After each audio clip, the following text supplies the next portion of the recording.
A quiet weekend at the box office. A new Stan Lee documentary is teased, but with a twist. And the host of the 2026 Oscars has been announced. All this and more on this episode of Beyond the Screen.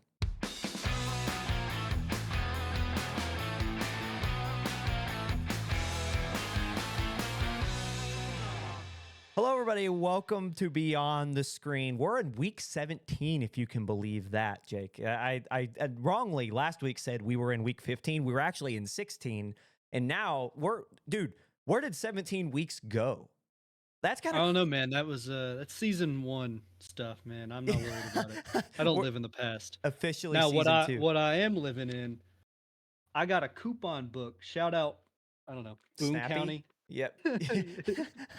They give me a coupon book every month. I love it. Shout out the local trend. So that's what I'm looking forward to in the future. I don't live in the past. I look forward to 25% off my first order. I'll be your host today. I'm Ryan. That's Jake Holtzclaw, if you want to do the full name. I bounce back and forth, and Jake, you've clowned me like for saying Jake, and then other times Jake Holtzclaw. So I'm just gonna start saying both now.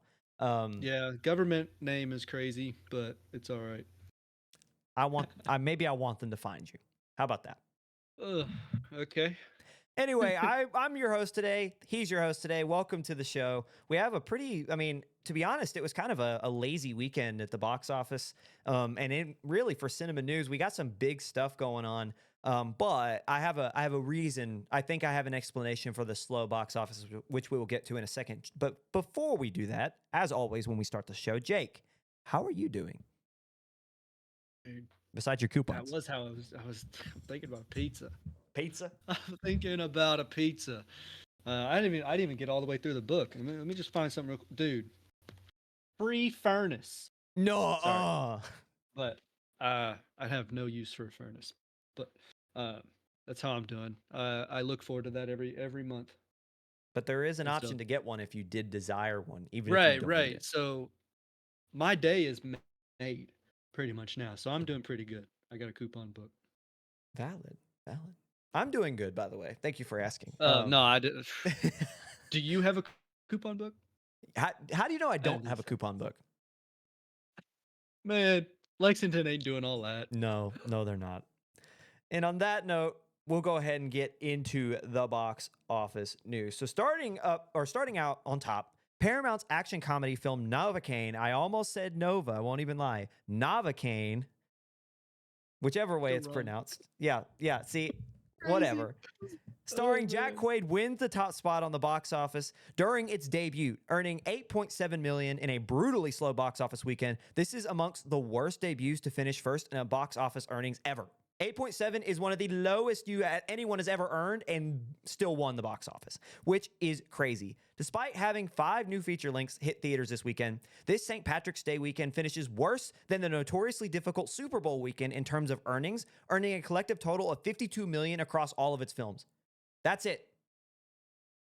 That's crazy. The Super Bowl earned 54.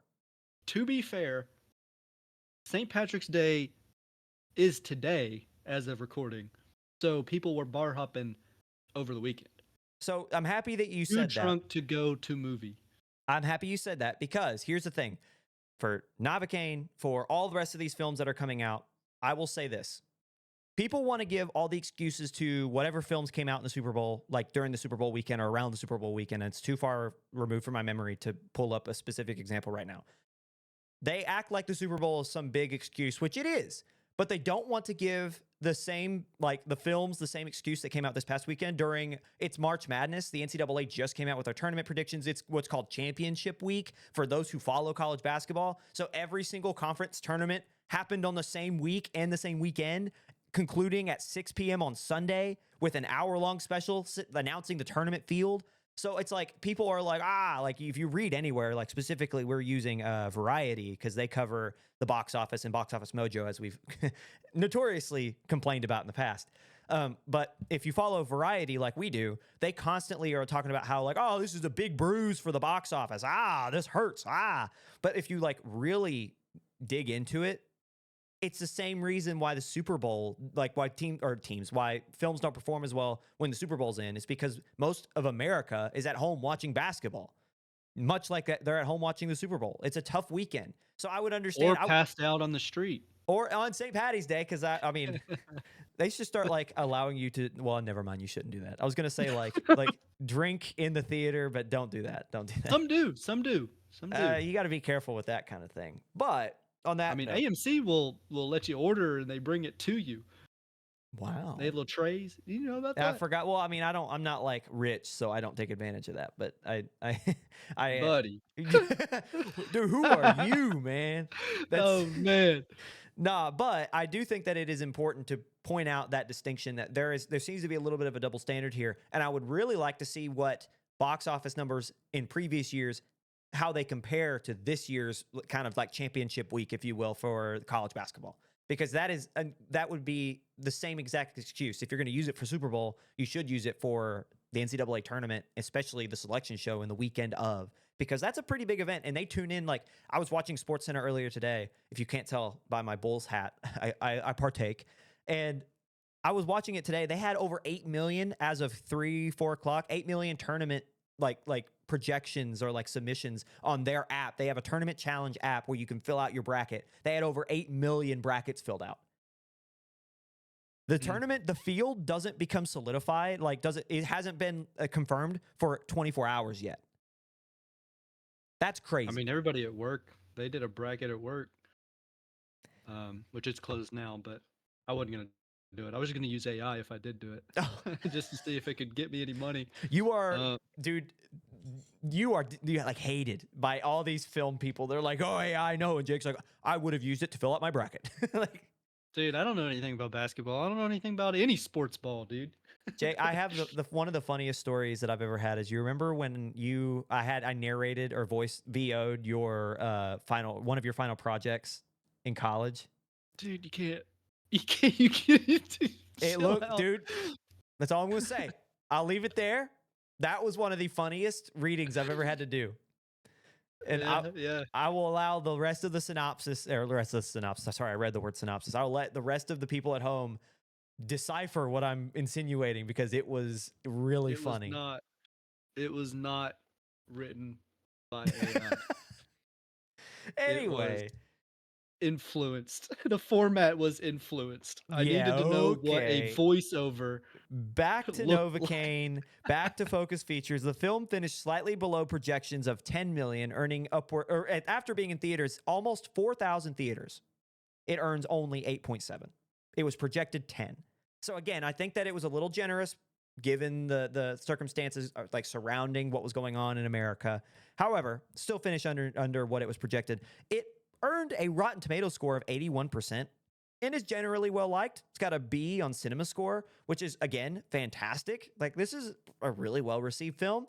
So as we do, we'll go over the IMDb synopsis for all the new films. When the girl of his dreams is kidnapped, going to Jack Quaid's character, he's a bank teller. He works in a bank. A man incapable of feeling physical pain turns his rare condition into an unexpected advantage in the fight to rescue her. What else could have contributed, Jake, to the struggle that is the box office this past weekend outside of sports? Because obviously that is one element, and I think they're probably the biggest. But what else could have probably led to an $8.7 million earning film being the box office crown? I just don't think it had. I just watched the trailers and I see the marketing, and it's not much more than gore, I guess, body horror, more not horror, but that's the audience that it somewhat appeals to. Like, I know when I think about it, girlfriend's probably not going to be into it. My mom's not going to be into it. Dad probably could care less about that story. Doesn't matter to him. You know, like, I'm thinking about the people that surround me, and it's just not a movie that really captures, like, I think Love Hurts also somewhat flopped, and it kind of falls under that kind of feel. It's just kind of a action movie that came out. You probably won't remember it a few years, and I know that's harsh, and I'm sorry to say it, but it's likely very good performance by Jack Quaid as well. It's just not like super big deal. It doesn't feel awesome. Now, it is an original, to my knowledge, a story, and I like the idea. It's just really, I don't think the audience is there, and that's probably why. On top of basketball and uh, St. Patrick's Day, because people are doing bar hops, pub crawls, Yeah. big cities. Like nobody's at the movie theaters; they're getting wasted at noon on Saturday and Sunday. Yeah, it's weird because Novocaine seems interesting. Like I like the concept. I feel like it's taking a really like Criminal Minds has the notorious TV show. Those of you who've seen it, you know what I'm talking about. They have had a criminal on there have the same affliction where he can't feel pain, but like it like drives him to commit crime and murder and like other characters throughout Hollywood. And I feel like this is like taking that trope and kind of flipping it, which is why I kind of liked it. Like there's something about like a blood pumping, like it's not even like it, I think it's described as a thriller even on here. No, an action comedy. So good. I know like it kind of plays on those tropes, but it seems to be taking that oh, I doesn't feel pain, oh, and making it more fun. And there was a point actually that you had made a number of weeks ago when we talked about this coming out, like looking forward before it was released. How accurate is it in its depiction of people who can't, who don't have the neurons that fire in that way? Like how accurate is it? That's where my interest would be. Something else that I think is really interesting about this film. 18 million was spent on marketing from what I've read. Where did Marketing or total? I think that was marketing? I thought that was Maybe it full was budget. maybe oh, it was 18 full budget. So then maybe that would answer my question then because I was going to say where did that 18 million go? Because I don't outside of the theater when we were watching Nosferatu, I don't remember really seeing it anywhere. Like it was on some I got commercials. ads. A It lot was of on some socials. ads, but it was like like there are certain films where it's like the marketing budget's going like to good use because it's like you hear it all the time. Or like you see it all the time. This I just didn't feel like this. It was every now and then, and the only reason that I paid attention to it was because it was like, oh yeah, that film I saw like the trailer for that I thought was cool. But it's like if you didn't have that experience, if you're not like an avid moviegoer, how are you supposed to know? Right. I think that is my point is that's what's working against it, especially if the budget was just 18 million. I thought that the budget was 50 and 18 was spent towards marketing, but I could be completely wrong. I could be mixing up some numbers. I Um, thought it was 18 to the movie, and then marketing's always a mystery. yeah. Um, which fair enough. I work in marketing, and money goes in and goes right back out, just if not Yeah. faster. It's one of Uh, those things where it's um, like I don't want to admit how much we spent on this billboard. You know, but like it worked, didn't it? yeah. I don't want to say what I spent, but you saw it, like and I I mean, get well, that, but yeah. So it's like I'm not gonna tell you how much I spent on it, but yeah. didn't we did we make a whole lot of money? Didn't we come out on top? Yeah. You don't want to know what it took to get here. I think that before we move on, I think that those two things, it's the sports going on, very very like eye-drawing time of year for basketball in particular, and the fact that I don't think that they didn't spend as much as they should have or they didn't spend it properly on marketing because I just didn't see it like I know I've seen other films. Anyway, and that might just be a focus features thing because obviously you're going to see Lilo and Stitch a lot more, which we'll talk about later. Anyway, moving on. Mickey 17, the Bong Joon-ho film, finishes second in the box office in its second week in theaters, bringing in 7.51 million. In its domestic total, it's at 33.2. Its international is 90.4 million. Remember, Mickey 17 costs around 250 million to produce and market, with a 60.5% drop in earnings from week to week, from last week to this week. Things are looking terrible for Mickey 17 and Warner Bros. Will they even make 50% of their budget back? If they spent however much, will they even get to 125? What was what was the first week? Let me find it. Like 11. I mean, we'll see a bump next week, but Well, not enough. I You don't know, know. Hold on, let me see. I'll tell you because I will tell you why they won't here in a second. Yeah, they made 19 last week. My apologies. They made 19 total gross last week. I think we'll see, like you said, 11. I think maybe we might see an uptick. I think it's there, and then it'll go down. But I like you said, this weekend's a little odd, and yeah. I think there will still be people wanting to go see it. But after that, it's still not good. It's still not a a high grossing film. I don't think, and that sucks because I think about Pattinson and how many movies not done like the movie hasn't done well, and he's done awesome. Yeah. And I just really, I hope it doesn't turn out to be like the Pattinson curse, and then Hollywood just kind of like shuns him. Yeah, no, I don't think so. I just think too many of his films become like cult classics, you know? Yeah. Um I just think that his artsy style, I just don't think that it translates well. Like they're not box office, you know, like outside of Batman. And that just is an innate, Right. you know, level of oh, I'm gonna watch that. I just don't believe that.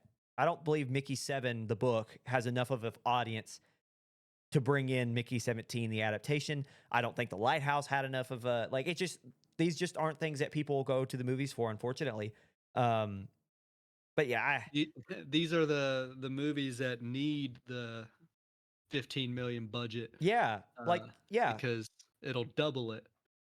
But dropping, what'd you say, like several hundred million, yeah. 250 million on something like this, man. I almost wonder I if don't, they could have I accomplished the haven't same seen it. thing with like half the budget. Like I'm curious. It makes you think. It makes you think. Now I haven't seen the movie, so I don't know everything that went into it, Yeah. but it does raise the question is, and we'll talk about this further because there is a segment later in the show that talks about kind of how rough theaters and movies are doing this year comparatively to other years. Hmm. So I've got things to say about that later. But as of Mickey 17, I can't help but think about Pattinson and his legacy. I really don't want him to be the curse Yeah, and get yeah. ostracized and never to play anything but Batman again because It I love his work. if things couldn't look worse for Warner Brothers, Mickey 17 will be available on digital platforms on March 25th, which is next Tuesday, just Yeah. 18 days after its release. So I think what you're talking about next weekend, you'll see like a rise. I think you're right. Well, maybe not because the NCAA tournament's next week. Like it starts this Wednesday. So maybe not. But We're gonna see a lull for the next how many weeks? till April 7th, I think, is the final. So yeah. I mean, in the next 3 weeks at least. But let's say it does get back up to 10, 11 domestically and it earns another 10 internationally. It'll be at about 115, 120, which is still not half of its budget. And then the next Tuesday after, it immediately gets on digital. It just, that just screams white flag to me. I don't understand. Like maybe you look up and you're Warner Brothers and you say, the with sports around, it's already like not performing well. We wave the white flag and we're just going to throw it on digital because that's what people want to see it on anyway. And Warner Brothers has this thing where they have canceled movies for tax breaks, so they totally would be the company to do that. But it is unfortunate because I would wonder after word of mouth got it, because again, this film's very well received. I'd be very interested to see what word of mouth would do for this film after the sports are done and after it has had a longer stint in cinema. But we'll see. Anyway, So, well, oh, sorry, go ahead. in business, generally when you lose 50%, like there's no revenue at all, a finger is pointed. Generally, it will land on somebody, and they will have to take ownership. I don't know how it works in Hollywood, but generally there has to be someone who takes that. So, is it Bong Joon Ho? Is it, it's somebody who greenlit 250 million. Yeah. Somebody who either needed it, said they can make money with it, or the person who said, "Yeah, 250 million seems like a right number." I So, I don't know. I think that again with its 60% drop, you can blame that on the nature of the sports being played right now, which again, in that case, Warner Brothers as a distributor should have said, "What's going on mid-March?" You know, like and that should have been something that was on that on the table for discussion when you were talking about distribution. But I yeah, digress. We'll go ahead and cuz like who's watching this movie besides uh, uh, I don't know. I don't know what the market is for who read the book. If you read the book out there, what's your gender? yeah. Like what are your demographics? Yeah. Put that in the comments. So No, don't do put that. your Don't do, demographics in the comments so I don't do know that. who's listening and I can send you marketing emails based upon those. Let me know all your demographics. When it asks if you want to allow cookies, go ahead and just hit allow. Just hit accept. To all, It actually. is. To all. Don't I want to know manage. all of your Amazon purchases. Don't manage your cookies. Just accept all. That's all. Just Oh, make it easy.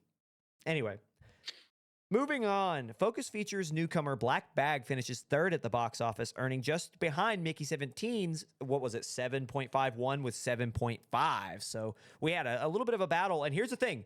When Box Office Mojo finally decides to solidify their their earnings, there's a chance those two flip because they're so close. So you had Mickey 17 at 7.51, Black Bag at 7.5, finishing third. So the Steven Soderbergh thriller stars Kate Blanchett and Michael Fassbender, and the story follows, quote, when intelligence agent Catherine Woodhouse is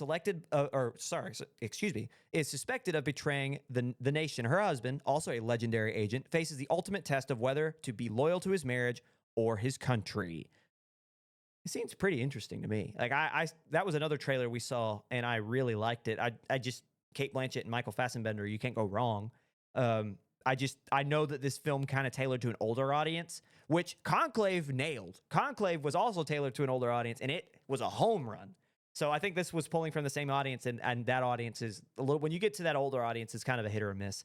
The film cost Focus Features $50 million to produce and has earned 11.7 worldwide thus far, which is where the 50 million comes in, Jake. That I was getting the numbers confused. So it was 18 for where were we before with I just refreshed as Box Office Mojo does. I went back out to weekend and then went back into March 14th to the 16th this past weekend. Novocaine first, Black Bag second. I told Beat you. Mickey Did I not just say 17 it? by 200K. Did I not just say it? And then Captain America, and then there's a Looney Tunes movie that we'll mention. Ryan's got the script, so I'm not going to take the script away from him. No, go ahead. But, well, I'll read the script. Go ahead. My script. Go ahead. So, all right. You want me to read off Captain America? All right.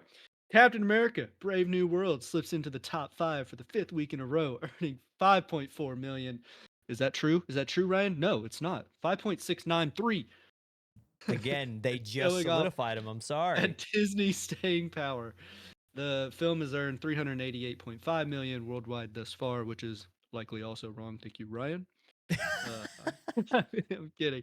But so we knew that was going to be fourth. The real toss up is Black Bag taking Mickey 17 second place. Which is again, thanks Box Office Mojo. I mean, come on. We knew we're on the bleeding edge, people. We're your go-to for most up-to-date Box Office Mojo rankings. You say that, we're legit because this change, like we are on to probably the minute it switched because we just refreshed the page before recording 20 minutes ago. So it's like they just solidified these, so you're welcome. But anyway, yeah. So as we were talking, I literally just said it. I said, oh, there's a battle for 2 and 3. Black Bag could have overtaken Mickey 17 by the time we're done. Jake insta refreshes. It happened. So Black Bag finishes second, 7.6 million. Mickey 17 third, 7.4 million. And as Jake expertly said, reading a pretty good script, if I might add, reading it very well. Captain America finishes fourth. And going on to fifth, Jake, again aforementioned, we have a Looney Tunes film, which in the year of our Lord 2025, we're having a full-length animated feature Looney Tunes film from not Warner Brothers. I'm sure, obviously, they have a ton of stake in it, but from Ketchup Entertainment. Never heard of them. Honestly, didn't even know this movie was coming out. I had no idea. No, the film is called The Day the Earth Blew Up, a Looney Tunes movie. The film earned, and I'm going to tell you accurate numbers because I had 3.1. It is still 3.1. I am accurate regardless. The film earned 3.1 million domestically and 5.2 internationally. This is the first full-length animated feature, including the Looney Tunes cast, in forever. I can't even tell you the last time that it was an animated feature because they had forever. They had Space Jam with Michael Jordan, obviously the sequel with LeBron. In between there, they had Brendan Fraser in Back in Action in 2004. I don't know the last time that we had a full-length animated feature with Looney Tunes, but it's been a hot minute. And for those who are curious what the film is about, The IMDb synopsis is, quote, Porky Pig and Daffy Duck are Earth's only hope when facing the threat of alien invasion. And that's it. That is it. That is the only synopsis that IMDb gives you. Jake, does this Looney Tunes film interest you? No Bugs Bunny, no Marvin the Martian. What? Mind you, it is a world takeover movie, and it's just Porky Pig and Daffy Duck, I guess battling out against the Invader, played by Peter McNichol. Which, if you know anything about him, he's kind of a weird looking dude, but he's great at what he does. Isn't he a comedian? What's he known for? Do you know him, No. Ryan? No. Just stumping you. Hold on. Give me a second. What's his name? Peter McNichol. Nicol. MacNicol. Anyway, but I've seen him. For those I've- who do know Right. him or don't know him, he's in a ton of stuff. He was in Is a the bunch. I mean, he's a yeah. lot of voice acting a lot, and then he usually plays either a scientist or a doctor. Or, He's the just an villain. odd-looking fella. He's the villain in Ghostbusters 2. Yeah, That weird looking dude with he has like the vet or like the sweater vest and like the curly hair, the bad guy. Yeah, that's who he is. He's the villain. he does a lot of voice work as well. So I like his work. I'm just saying he's about the only one I do know in this film. So I'd be interested. Do you know budget? No, I'll look that up real quick. I'll tell you what. The one thing that I need to see is Duck Dodgers. If this man is not Duck Dodgers, you just said there's no Marvin the Martian, which that's who Duck Dodgers, who is Daffy Duck. That's like his No, superhero it's persona. Eric Bauza. No. Not What? the actor Duck Dodgers. Duck Oh, sorry. Dodgers is Daffy Duck's persona, his superhero persona he takes up when he's like fighting Marvin the Martian. Oh, He goes, Duck Dodgers to the rescue, and he shoots like a little laser. And we saw it back in action, and that is something that with an alien invasion would be perfect to see is Duck Dodgers.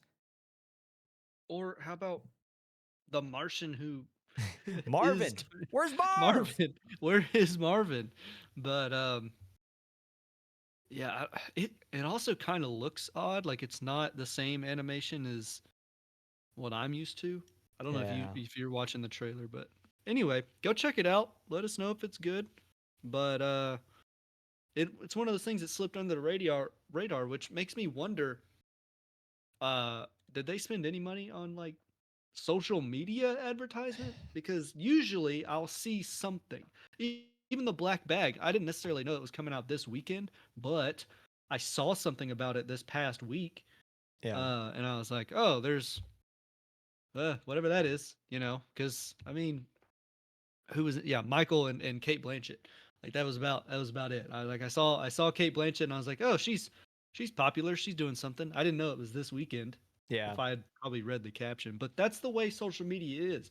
You could pour your soul into a caption. Half of y'all people watching this don't even read my captions, and I try hard.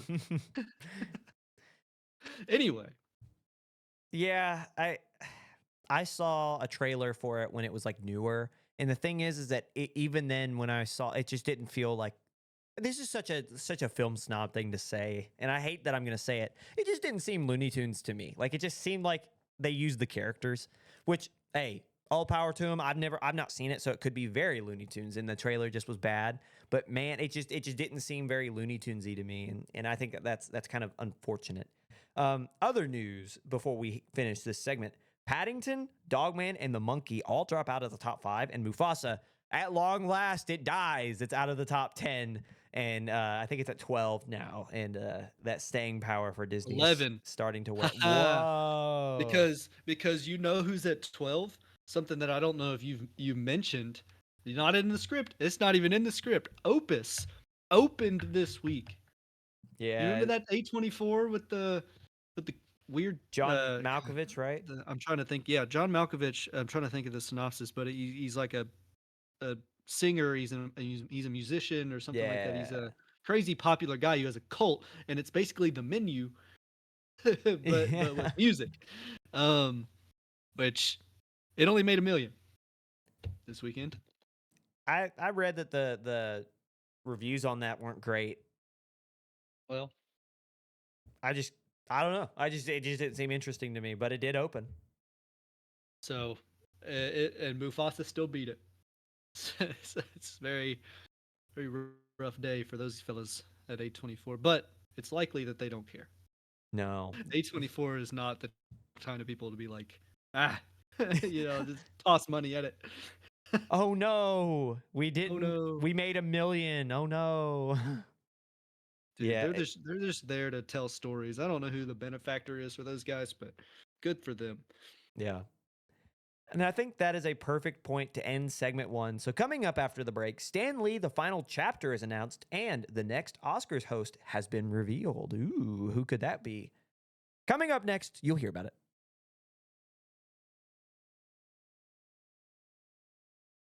And welcome back to Beyond the Screen. You made it to segment two, our major news segment. We have a few non traditional headlines for our major news. We don't usually go over um, I don't know, like drama in this sense, but this is I find this first story to be very interesting. So the rocky final years of Stan Lee's life are set to be put on display in an upcoming documentary titled Stan Lee: The Final Chapter. Documentarian John Bolerjack announced this past week of the documentary's existence and the content matter. So, Bowler Jack was a fixture of the Stan Lee entourage in the final years of the legendary comic book writer, as he would follow Lee around from convention to convention and from public showing to public showing, with the goal of filming these experiences to be part of a reality TV show centering around Stan Lee's life. So, the documentarian, he's a self-professed comic book fanatic who studied documentary filmmaking in college, and somehow he had a mutual connection to Stan Lee and was just like, hey, what if I like made this document or this reality show around your life? And Stan Lee bought in. He loved the idea and said yes. So following that, John would follow the entirety of the Lee, as I described it just a second ago, the entourage from place to place, Comic Con to Comic Con, public event to public event, and would follow them around and just kind of get them on camera with the goal of being a series. Yet, despite capturing a ton of charming moments, his camera lens reportedly also witnessed horrors beyond comprehension in regards to his caretakers. In April of 2018, 7 months before Stan Lee's death, the Hollywood Reporter would publish an article outlining allegations of elder abuse, Lee's struggle to cope with following the death of his wife Joan, and a power struggle for care of Lee and control of his estate. So a lot of nasty stuff was going on in April of 2018, which was a number of months before Stan Lee passed away. So before he even died, there was already kind of knowledge and public perception of this mistreatment of the legend himself. All this to say, again, it is public knowledge. However, John claims that things were so much worse than even the public knows about, and that he has evidence of it, which he is now making into this documentary. He claims that after getting close to Lee, he advocated for the elderly man's workload to be lessened, only for these cries to fall on the deaf ears of his caretakers.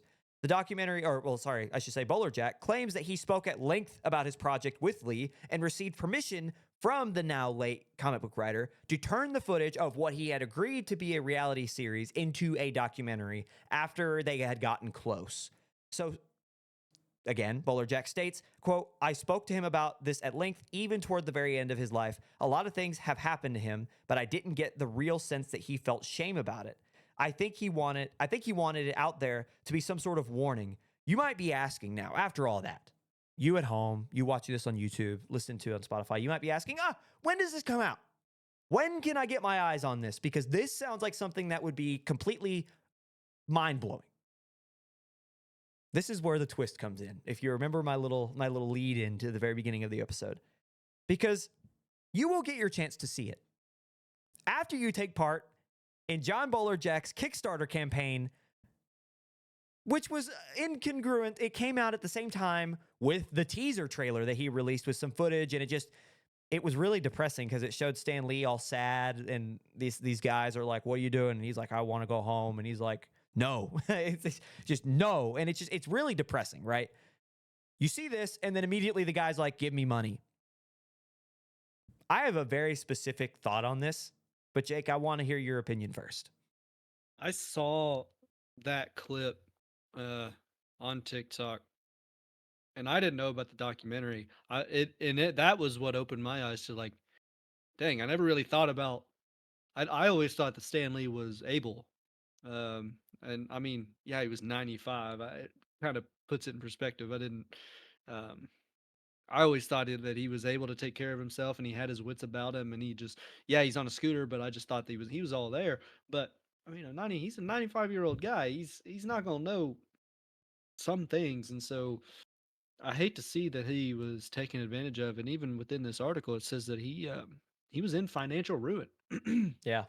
by the time he died. So that's just that's crazy to me that this pillar of like superhero content. I mean, I don't, content media uh, fell that far, and it not even of his own doing. It was probably being led astray by malicious intent. Yeah. Um, Other people just not having his best interests in mind.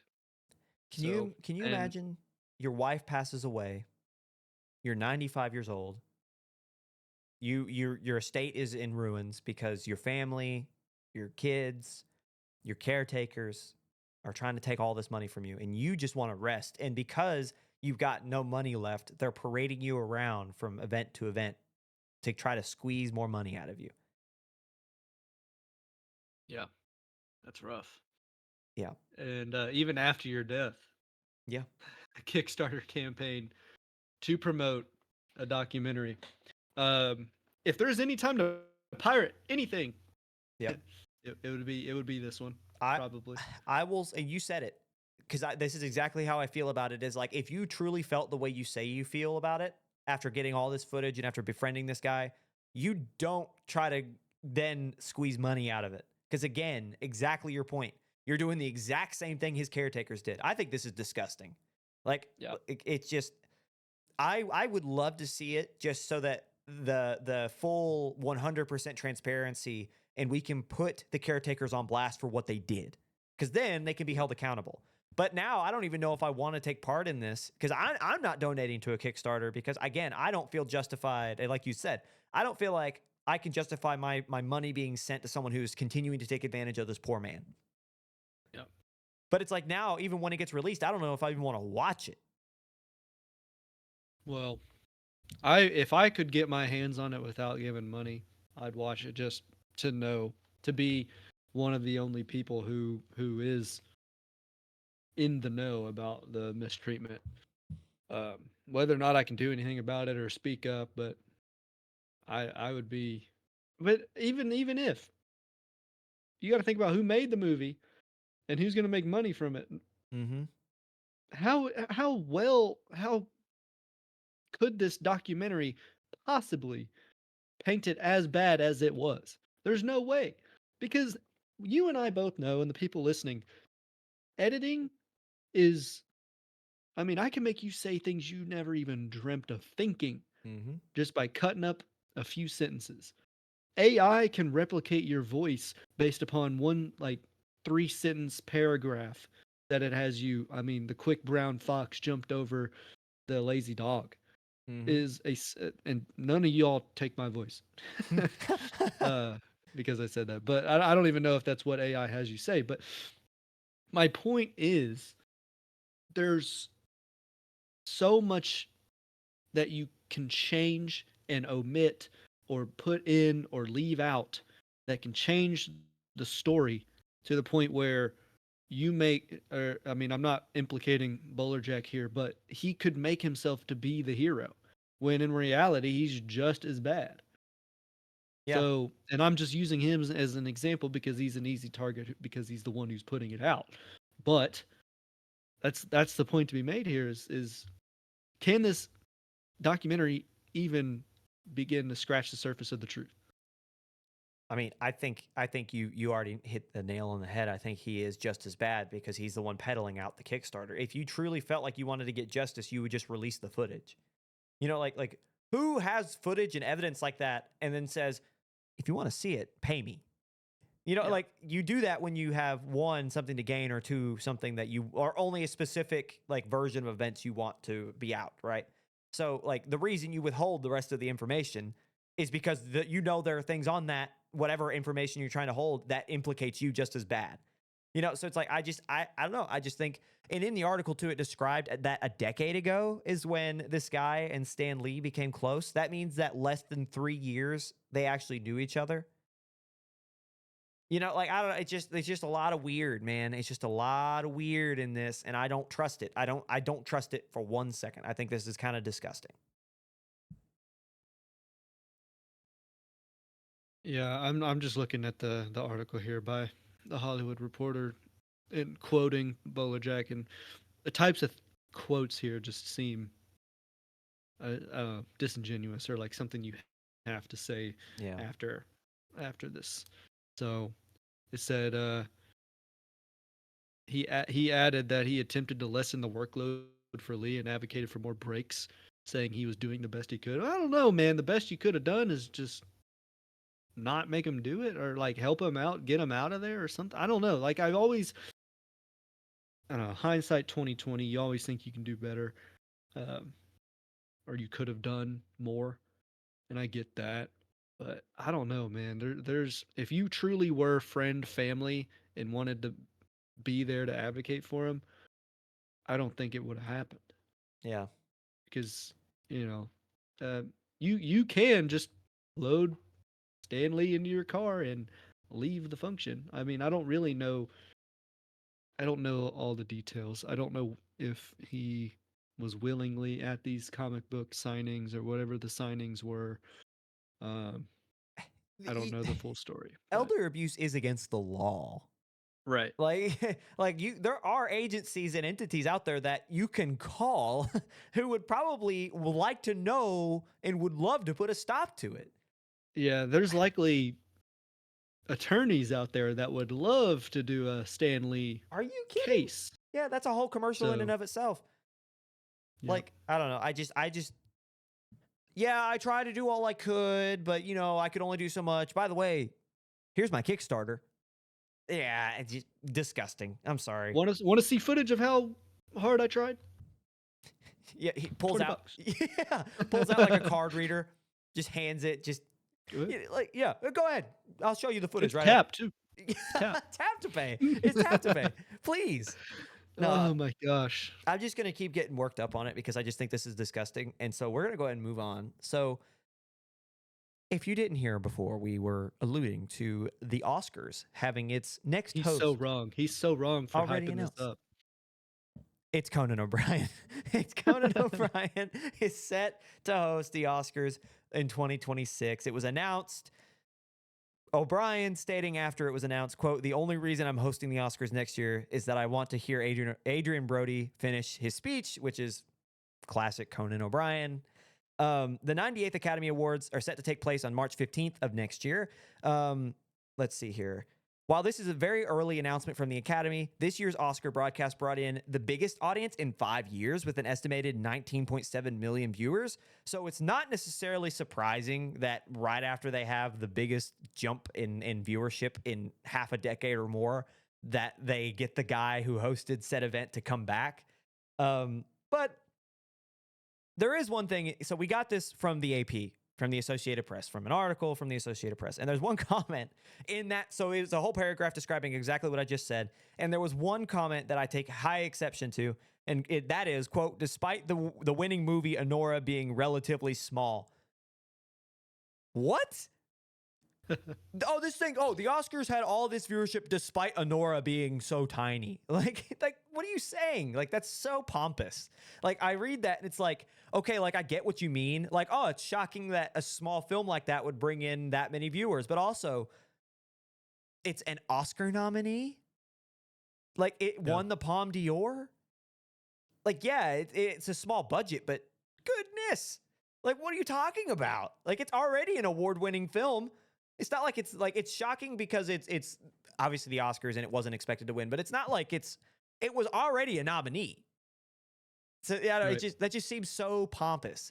It's like, oh, yeah, Conan hosted it, but man, it's still Anora won. So who would have thunk? Who would have? Oh my! I just think that's so arrogant to say. But anyway, in regards to Conan, president of Disney Television Group, Craig Erwich, stated, quote, "Conan's unique comedic style perfectly captured the moment, and I'm excited to have his talents back on stage next year to helm another indelible. How do you say that word? And I I thought think that you got it. yeah, perfect performance. The Oscars also reportedly outperformed both the Grammys and the Super Bowl in social media metrics, which I thought was a very interesting little note. So Probably anyway, because everybody was pissed off about the AI. probably, but I think that the overarching story here is that Conan probably was a good reason that people tuned in, right? Because Conan, nothing against Kimmel, but I think Yeah. Conan is a little more personable. He's got that dry, very straight faced sense of humor. I just don't see him as someone who's like, I feel like I could cozy up to. Whereas Conan, he's so like outgoing that I feel like him just with his personality, it's going to bring in more viewers on top of Yeah. controversy. So I don't know. I just back to what my anger with the AP. Continue your thoughts, Jake. Um, I don't know what the Conan O'Brien show brings in. Or what is it? The late night? What's he do? See, I'm so far out of it. I don't even. My point being, with the obvious ignorance as to Conan O'Brien's uh, star factor, when I read the article and I read the title, I was like, really? It was it was Conan that what made this the biggest Oscar in several years. It's like I found it hard to believe. To me, Conan's like he's another Jimmy Kimmel. To me, he's just another late night talk show comedian. And I was like, I didn't watch the Oscars because of him. Now I watch the Oscars because I'm a movie nut. Mm-hmm. But if I think about it as a common man, still don't think they watched it because of Conan. I don't really know why they watched it, but I know I just feel like it wasn't Conan. So when I read it, I was like, oh wow, that was very quick decision there. Y'all really think it was because of him? But I don't know how many people actually tune into the to his show. And maybe I mean that helps a lot, Yeah. especially if those are not people who care about movies. I would say Conan definitely has more of a cult following than Jimmy Kimmel. Like he's like I said, he's much more personable. So in that sense, he probably did bring in more people just innately because they're like, oh, I love Conan, I'll tune in. But also Mhm. going back to my statement that I'm angry for, I will tell you, I think the reason that the Oscars performed so well is for the exact reason that Honora was able to win, is because no one knew who was going to win the Oscars. Usually it's a shoe in. Usually it's like, oh, I know. You know, you kind of have like an idea. This year there was none. It was like, oh, I have no clue. Like you could have guessed Adrian Brody probably was going to win Best Actor. Like you know, you could have guessed X, Y, and Z. However, what people show up for is Best Picture, and there was no guessing.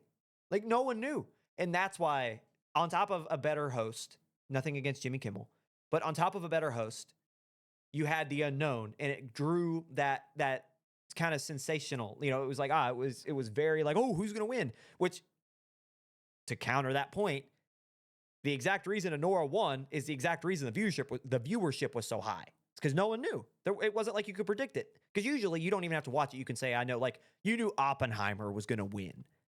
So what's the point in watching it? Yeah.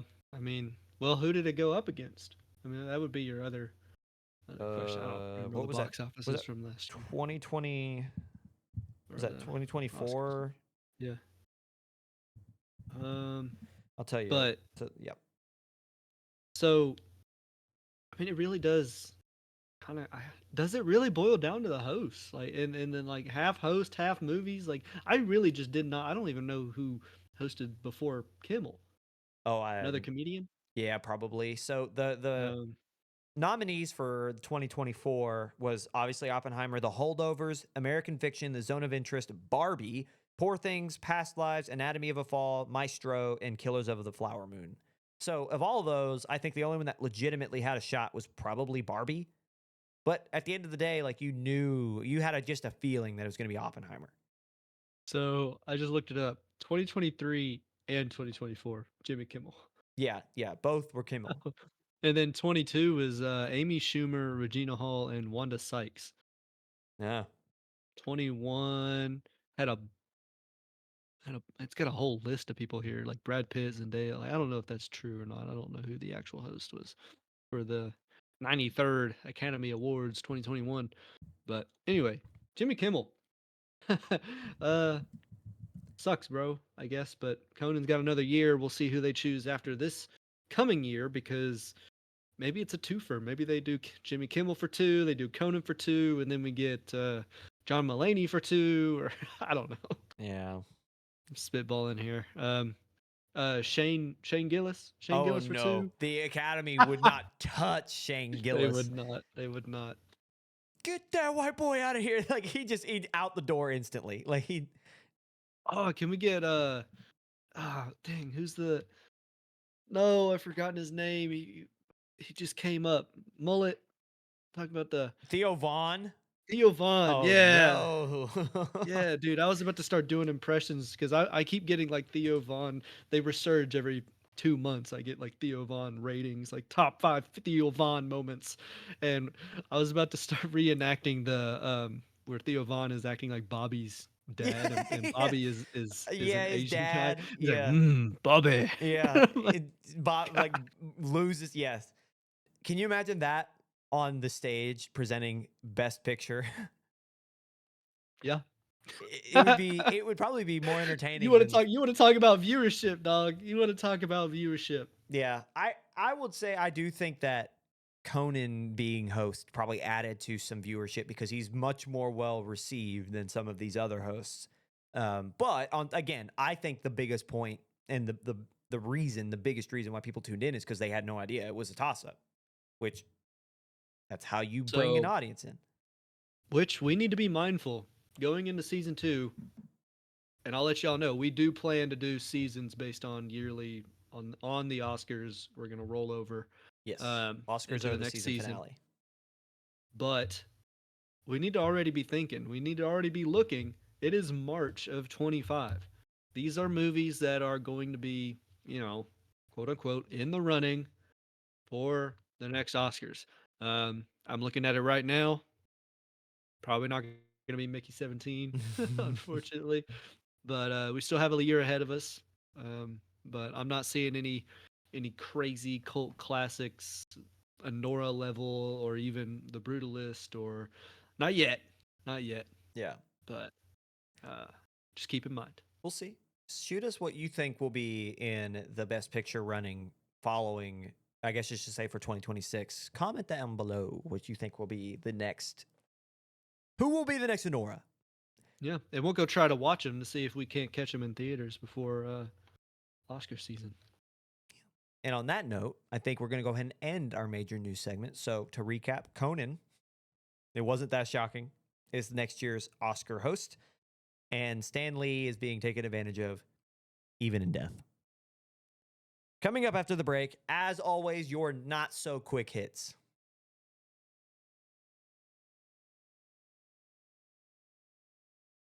Hello, everybody, and welcome back to segment 3, your quick hits, or I guess as fast as we can get through them, because inevitably we'll get hooked on one topic and it'll be a 35-minute segment. Anyway, thank you Hits. so much. That's what you have to say after that. Every time. Quick, attempted to be quick hits. Anyway, thank you guys so much for sticking around this far. If you have made it an hour, 55 minutes in, again, as always, it really does mean the world to us. We love that you're here. It's just so fun to talk about these things as they happen and kind of to share our opinions because I don't know if you noticed, we're not journalists. We're just here doing this for the love of the game. We don't get paid. we just like to talk. We love movies. We love reacting to movies. We love sharing our goofy little opinions. So thank you so much. Share it, like it, comment, do the whole 9, and hopefully we'll see you here next week too. But before you leave, we're going to go ahead and get through segment 3. So going to hop right in here. A secret Predator movie is revealed to be an animated anthology including pirates and samurai. Ooh, this is a little bit of an older news segment, but it's making the rounds again. So I thought it would be fun to talk about and kind of let's sit here and think about what could be in the next installment of the Predator franchise. So the film will follow, quote, 3 separate stories of predators fighting warriors in multiple eras. While we know about pirates and samurai, we're yet to know what the 3rd story will include. Jake, does an animated anthology about the Predators interest you? No, I don't care Oh, for the Predator, no. but I do think it's probably gonna be like Greek or Roman. Ooh, That's the that 3rd story. I would say going by 2 of the more popular cultures in terms of like pop culture and video games and just overall. Who would I like to see stab predators and get stabbed by a predator? It's likely those guys who don the abs and bicep armor with the mohawks. I mean, you think about warriors, you think about a Spartan, Yeah. right? So who's going to win, Predator versus Spartan? A lot of, I mean, that's a toss up. I know some people who would bet on both. Yeah. So I mean, it just like taking away. So let's step back a little bit. You've said Spartans. We've got samurai and pirates. What is like another like what would be another great warrior in human history that could potentially go up against these kind of guys? Because it's like I don't think a cowboy really fits, um, right? the Viking, the Viking. A Viking would be cool. So we had Yeah, Native Americans in the last one. We yeah, had natives, and that one was prey was insanely unique. It was so cool. So I think Vikings would be I don't know because the thing about Vikings is that they almost match up better personality wise with a predator because the predators are so primal. You know, like yeah, talk about for the love of the game. They're literally in it for the love of the game. That's their entire existence is just to hunt to hunt. So the thought of them going up against a Viking, this big burly man with dual wielding like sides, with like the whole made up beard in the what did you call it, like a braid, like that would yeah. be cool. I think that'd be, I don't know if I'd call that cooler than a Spartan because could you imagine like Spartacus, no, barely any armor, just abs in a fur overcoat with his sword, just yelling and going to town at this. Like that would be that'd be neat. Yeah. Um, So like, well, I'm just thinking about, honestly, I think about Assassin's Creed because pirates, samurai, um, I mean, you got the Romans. These are all yeah, Assassin's Creed video games. So I'm thinking about it as like, well, what other ones that has Assassin's Creed done that kind of follows? What are the main wars and warriors and of the past? And it is pirates, samurai, Vikings, Spartans, any Greek soldier in that era.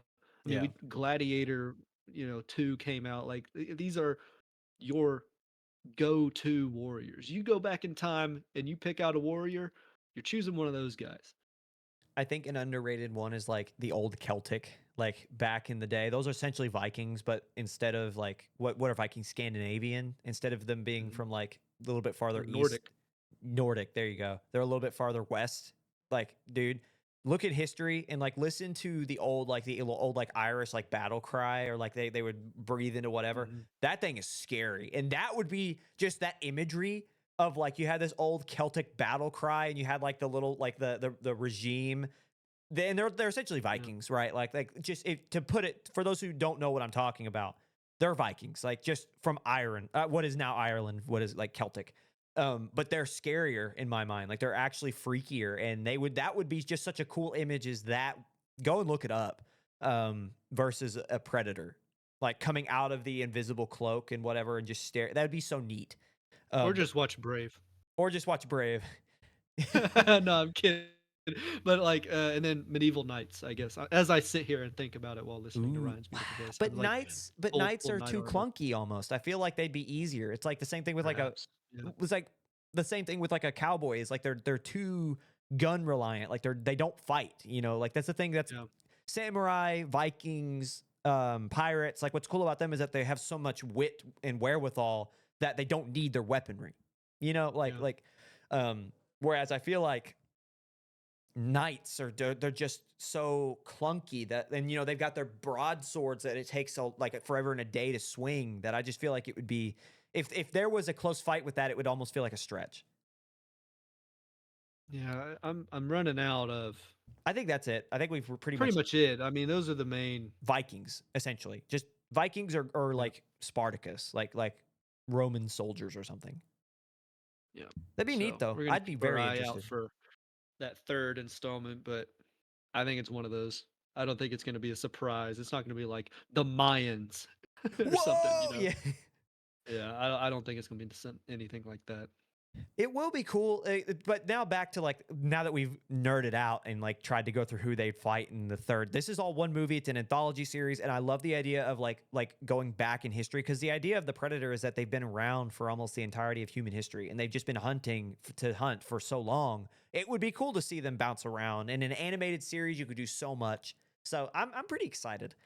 And on that note, I think it's a good point to move on. Ryan Coogler's Sinners is officially rated R, including strong bloody violence, sexual content, and strong language. The synopsis of Sinners is, quote, trying to leave their troubled lives behind, twin brothers return to their hometown to start again, only to discover that an even greater evil is waiting to welcome them back. This is the first R-rated Coogler film since 2013. Didn't we see the trailer for this? We did. We did. But now Yeah. it's officially rated R, which I don't think is shocking, but now that it's official, I want to revisit. I mean, I saw the trailer and I mean, there was no doubt in my mind that it would be rated R. I mean, it's vampires and there's I mean Coogler to begin with, but I don't know, the amount of blood that we saw just in the killing there was killing in it, Brian. Please, What do you YouTube, what do you please, mean it's please. not rated R? Yeah. What do you mean it's not rated R, right? Yeah. I don't know. I'm not surprised, but it was a little odd that they I mean, I'm gonna spoil it because it's in the dang trailer. Go watch the trailer. But like one of the twin brothers is turned. And I was like, y'all showing that in the trailer? That seemed like to me, that's like a big deal. It's a You just told reveal. me the majority of the movie. I N- just feel like that was a portion of the climax falling into the resolution. I don't want you to spoil a climax in the trailer. And you I know don't what? know. That's You know what they're doing to you? They're going, eh, you and watched. You know, like yeah, I watched the trailer. Does that mean I'm gonna pay money to go watch the whole movie? I just watched the whole movie. That's a whole nother can of worms that I don't want to get into about trailers and the editing and how they do it because there are some trailers out there that that's the entire movie. So yeah, I to get back to like the headline, I'm interested with an R rating how Coogler will push the box. Like how will he test the boundaries? Especially it's a vampire film. Vampires are scary. Like they're supposed to be. Like I'm excited to see kind of where this goes. Um I don't know. Moving on. This actually, Oh, sorry, go in ahead. this article, it says, uh, I don't know who he is, but I'm just gonna read this sentence. He will even direct another project, Thomas Crown Affair, which he'll star in alongside Taylor Russell, and he's teaming with John Wick director Chad Stahelski Stilinski. Stahelski Yeah. for Rainbow Six, another Tom Clancy movie, which, mind you, is I mean I play Rainbow Six. That's kind of huge. Didn't know about that. So let me figure out if he's talking about. I think it's I Michael guess B. he's talking Jordan. about Jordan. Yeah. So Michael B. Jordan. There's not that many characters in Rainbow Six that Michael B. Jordan could play unless they do a race swap. So I am excited to see who he does play, but that might be awesome. That I don't know if it's gonna have a massive like this is gonna be a super big success, but if they don't spend a lot of money on it, I think it'll be good. Yeah, I like And Stilelski. I like dude, I don't know how to read that. Chad. I like John Wick. I think he's got. Yeah, Thing is about Chad is that like he, if I remember correctly, he is a former stuntsman. So it's like he understands, and on top of it, the way that he directs is not just a normal action movie. Like there's so much story that like he weaves within each punch thrown or each bullet shot out of a chamber, and so that's why I'm excited for him to, and especially dude Michael B. Jordan, one of the best actors of our generation of right. today. So everything about that, like I had not heard of, and I don't know how I missed that. That's I heard rumors. I only heard rumors of like a possible movie for Rainbow Six, and Rainbow is one of those games that has so much extensive lore that you don't necessarily need to know about to play the game. But if you read, even within the game or outside of it, I mean, there's books. There's a Rainbow Six book, right? And mhm. that is probably what they're going to base it off of. But it is loosely tied, even though the game probably has numerous characters that don't exist in the book, which I have not read the book. Sorry, sorry, folks. I'm just a gamer, and gamers don't read, obviously. Oh, Um, I'm just a no. boy, he says. So, um, I look forward to it. I think that if they don't break the bank 250 million, like some people we've talked about, um, I think the player base is there to carry it to success. And it's back to what I was trying to say. I sidetracked myself. Um, it's so lore heavy that Chad's gonna do right by it. I think Yeah. there is so much lore even within the video game. Not even talking about the book that Chad is gonna have. He's gonna have a heyday if he wants. Only if he wants. Yeah. So Michael B. Jordan, keep an eye out. Everything he is everything he's in is golden. So and that I'm sure that will continue with Sinners and Rainbow Six adaptation. Moving on, the Spider Noir series from Amazon starring Nick Cage will reportedly be released in both color and black and white. So, in a recent interview, Spider Noir actor Lucas Haas revealed that the series will be released in, again, as I said, in color and black and white, stating, quote, "We filmed it in, I think it may come out in both black and white and in color.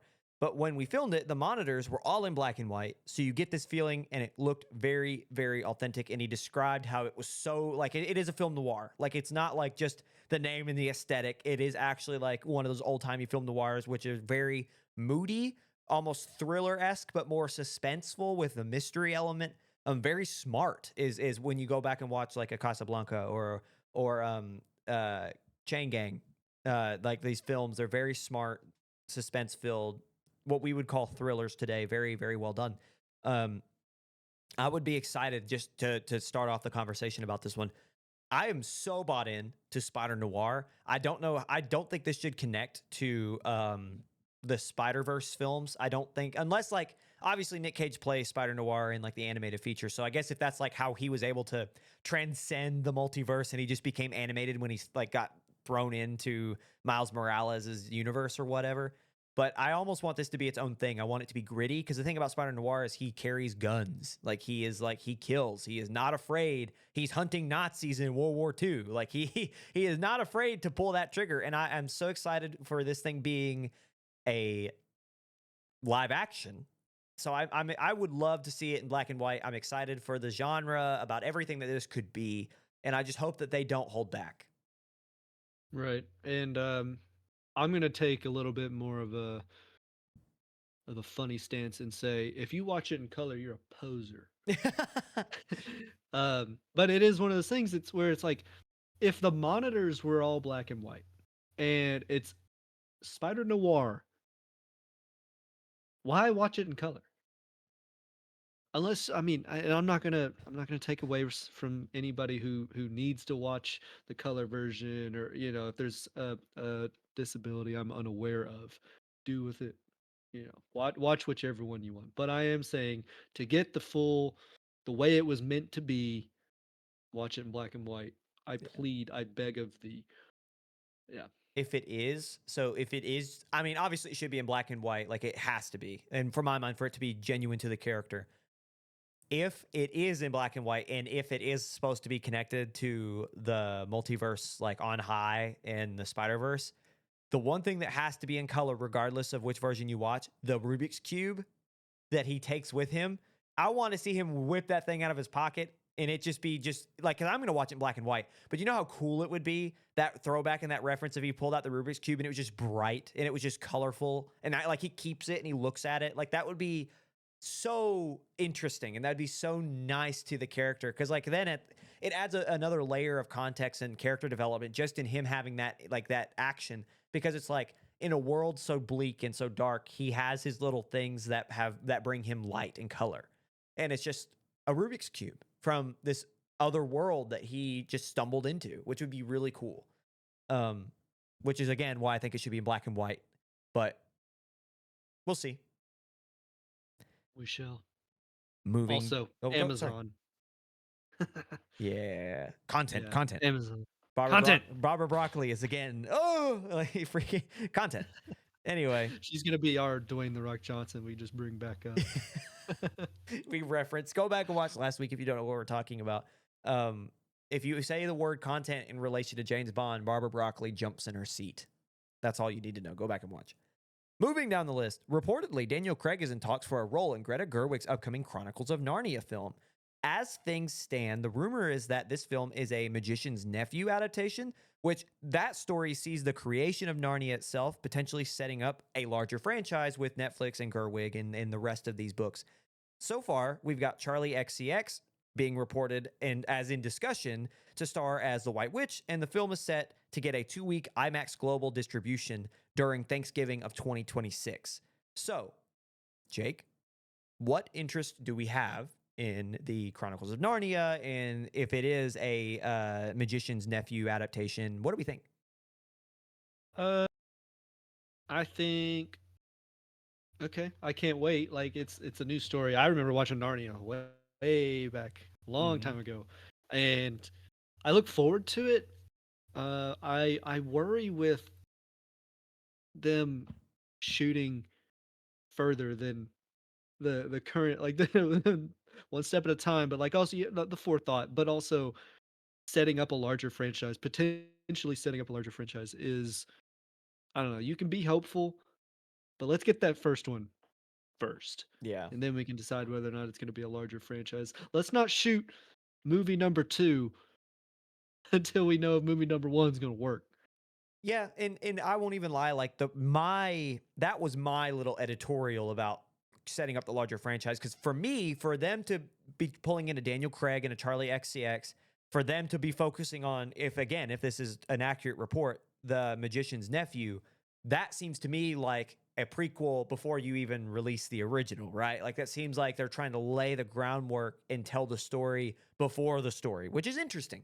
And so that's why I editorialized, because that was not something I pulled from the article. That was something that I hypothesized. So I want to make sure Okay. that's clear with that comment.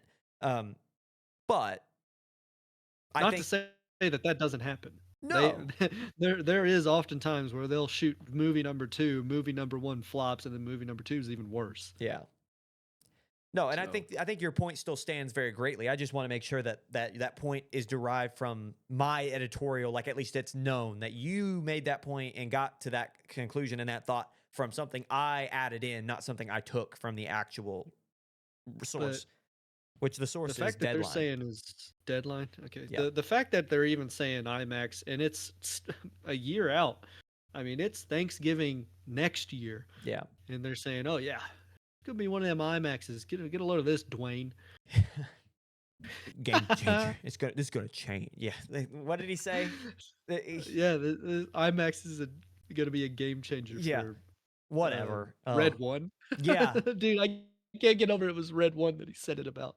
Of all the Oh films man, he's been in, I know. gonna be a But game changer for Narnia. yeah. IMAX. No, I don't know. I'm excited for this. I know that the whole 2-week global distribution, the exclusive to theaters global distribution in IMAX was a big deal. That was a fight that Greta fought for a while. So I'm excited. I'm excited for all of it. To be honest, I trust Greta Gerwig as a creator. I love that Netflix is giving them the creative ability to put it to theater because it's going to be made for big screen. I'm excited, and to bring in Daniel Craig to start the story from where it originates and not try to jump us into where we already are familiar, I think is a brave move. And I would like to see Liam Neeson back as what's the lion's name? Why am I blanking on the characters in Chronicles of Narnia? Jeez. That would be really fun. That would be a fun callback. If Aslan, there we go. Yeah, I was gonna say it's like, why am I not seeing it? The lion is a large feline that is four-legged. Like, tell me the name of bro. Like, it's not just the lion, but okay. Aslan. Aslan. Anyway, moving down the list, Sadie Sink to be in the MCU. It has been reported from Deadline that the Stranger Things star has been cast in the upcoming 4th installment to the MCU Spider-Man franchise. Theories include Sink playing Jean Grey or alternatively Mary Jane, which I think Mary Jane makes more sense if she's going to appear in Spider-Man, but I digress. On the Happy Sad Confused podcast, however, Sink had some interesting comments, stating, quote, "This is news to me. No, I have nothing to say about this. The rumors are really cool, though. It's an awesome rumor. Yeah, I know the character. It's a great character. So it was just cool to read. I think that's super exciting." So, not really. Yeah, I every here's the thing. Anytime an actor that's connected to the MCU is like, "Yeah, I know the character. Yeah, that would be cool, but I don't know nothing about it." It's like, "Dog, you're lying. You are lying to me." Okay, Andrew Garfield did it how many times? But I don't know. This doesn't feel. I don't know. The rumors are really cool though. It's an awesome. Like I don't know. That seem. I don't see it out of Sadie. I guess. I think you're wanting to see something. I think that she's bluffing so hard. I don't think so. I feel like I we've don't seen think this she's gonna be so it. many times. Okay. Maybe she's the next Andrew Garfield with his. I don't know. What would I ever be in a film? You know, like with until I see a trailer with nothing kicking the lizard, I won't believe that Sadie Sings in this. Go for those who don't know what Jake's referencing. Go watch the original teaser trailer for the Spider-Man 3. What was it? No Way Home. I forget which one the third one is, but go watch the trailer because in it you'll see Tom Holland Spider-Man alone swinging towards like 5 villains, and then in the bottom right you'll see Lizard just get clocked and he just fly back and there's nothing that hit him. And back in the day, everyone was like, "What happened? Like, you telling me there's no Spider-Man there?" And Marvel did that exact Yeah. face you just saw Jake do. They just went, he didn't say anything. It was so And the funny. whole time they were like interviewing Andrew Garfield for other movies, and then they would like sneak in a question about Marvel and like him being a Spider-Man coming back for Spider-Man. He's like, I don't know, It's like, but like smugly. He did- have you seen that clip to where he was in Atlanta filming and a delivery driver recognized him? No, I don't think so. Go watch that clip because apparently that delivery driver thought he was the biggest jerk on the planet because this guy was like, "You're Spider-Man, Andrew Garfield." And he was like, "No, I'm not." And he like was he's just like, "Give me my food." And he was like, and the guy was like, I think that Andrew Garfield was like, "Yeah, the guy must think I'm the biggest like douche in all of Hollywood." And it was just so funny to hear him say that because he was like, "I was trying to keep it a secret." In the middle of him lying to all these interviewers, I'm not in Spider-Man, a delivery driver, right in the middle of all that's like, "Oh," and it's like, you're Andrew Garfield." And he's like, "No, I'm not." So I just go watch that interview. It's so funny. And to wrap up the show, our final topic of discussion, a new official trailer for the upcoming Lilo and Stitch live action adaptation has been released, which includes the looks at Cobra Bubbles, Pleakley, and so much more. Pleakley looked hilarious. I know, Jake, you have some opinions about Pleakley and what is the I'm so tired. I'm sorry, I'm blanking on all Jumba? the name. Jumba. There we go. Jumba Well, and we haven't Pleakley. seen Jumba. You saw Zach However, Galifianakis though. I have opinions about it. So I'll take the script away from you. The trailer becomes the second most viewed live action trailer for Disney with 158 million views. Do we know if that's YouTube, Ryan? I think that's a collective that came Okay. from Deadline. That number is Okay. exact. That's like from the article itself. I looked, and Gotcha. YouTube has about 10 million, but I think that's like a collective, like, Got it. yeah, Because I mean, a TikTok video could have 100. several Yeah, million easy, but I have opinions about this, and we don't get political here, but like I'm gonna use the quotation marks, the woke crowd, or the they what's the word I'm looking for? They de-dragged my boy Pleakley, oh and I'm yeah. not like I'm not gonna get political. I'm just saying that Pleakley had a wig, and that is where I'll leave it. Oh, and a He wore a dress wig, and he liked to wear dresses. and a makeup and like a Yes, lipstick. and we didn't see any of that. That And was like, they have like this cloaking device that makes them look like humans, but the whole point that the joke, the underlying joke that was like the untold is that they have a fake mustache, a wig, and a dress, and he's got one eyeball. That was the whole joke, was that he was dressed up as Jumbo's wife, and he was just ugly, and that's why he looked the way he did. That was, and it wasn't even Jumba was like looked at odd, just because in bigger joke, bigger, more social, what they were trying to say was tourists were in Hawaii. They also turned the tourist who drops his ice cream all the time into Hawaiian, when in reality, Lilo is supposed to be taking photos of the American tourist in Hawaii as they're saying something. Back when this movie was made, they were saying something about tourists coming to Hawaii and gentrifying it and taking over. Yeah. So to not do any of that, uh, you know, to give Jumba and Pleakley actual human disguises, which probably saved them money in terms of CGI the whole way through the movie. You just hire two actors to play them and only show them as aliens for portions of the movie. But man, I mean, you kind of just stepped on the toes of not only you know um, this group of people, but also that group of people. It You just loses its you just purpose. took away from a lot. Yeah, I mean the whole point of well, not the whole point, but the majority of the point that Lilo and Stitch had is now lost.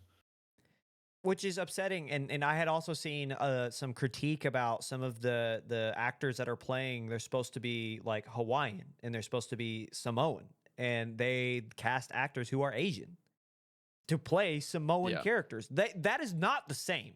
They nowhere. So it just right. like so the whole point and like the reason people are calling it out and are making fun of it is because more often than not, or more likely than not, the person who cast was of neither and had no idea the difference. And that's So unfortunate when the whole point of the original film was exactly what you described. It's about a culture, a very specific culture, going through something like gentrification, and you strip that back. Yeah, I completely agree. I think I could add, but I don't. I think it would just restate your perfectly like you described that so ornately. It was so that was a beautifully well I done. mean, beautiful rant there, sir. Um, I could see. uh, so to leave it off, there are also I get a lot more from my algorithm about Lilo and Stitch than probably Ryan does because I am somewhat involved in that. And when I I first saw directed it, it. I didn't I didn't necessarily take such a strong stance. I was just like, that's not that's not my Pleakley. Like I that dude, regardless of the trans community, I was just like, that's not the character to even begin with. From just a movie standpoint, Pleakley wore dresses and he had a wig and he was not disguised as a human. Yeah. That would be my three things, and then we can get political about it. But to end off with Cobra Bubbles, people are saying they don't like the casting for that. I'm willing to give him a chance. I was not. Um, I'm glad that like we were talking about with Hawaiians being replaced for people who are not Hawaiian. Uh, they got a black guy at the very least, I guess. So I don't know. Yeah, you did something, Good job, guys. Yeah. and then that segues me into my final thought: is Disney. You try so hard, and sometimes you try too much. But what the hell happened? Because Disney is always made fun of for being too woke, or they've turned everything into the agenda, um, regardless of which side it swings. And It- now they've done this, and it's just like I don't know why it's so hard for them to win the favor, Dog, the right? agenda, you talk about the agenda. The agenda lies with whoever's in power at that moment.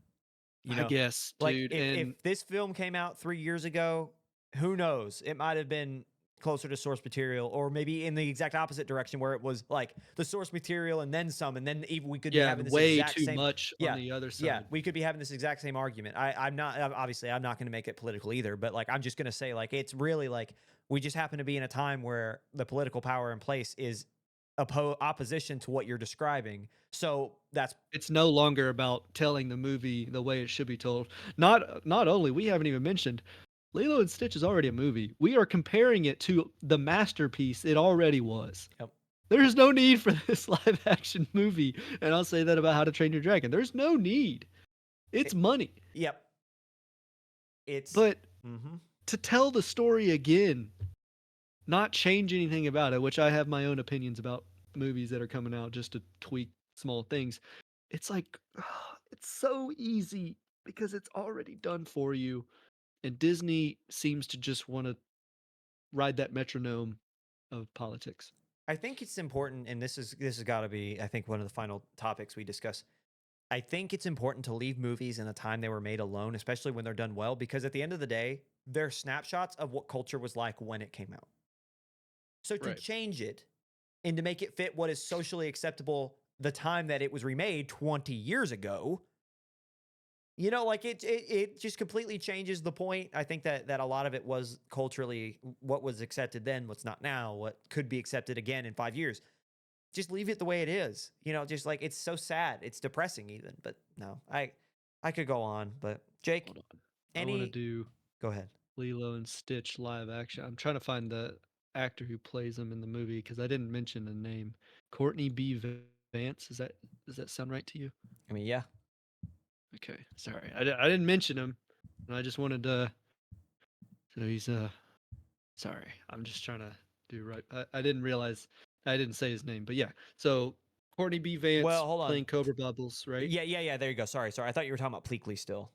No. I'm not sure the actors for Jumba or Pleakley. I So do look forward to seeing Jumba CGI. I because we did not see that in the trailer.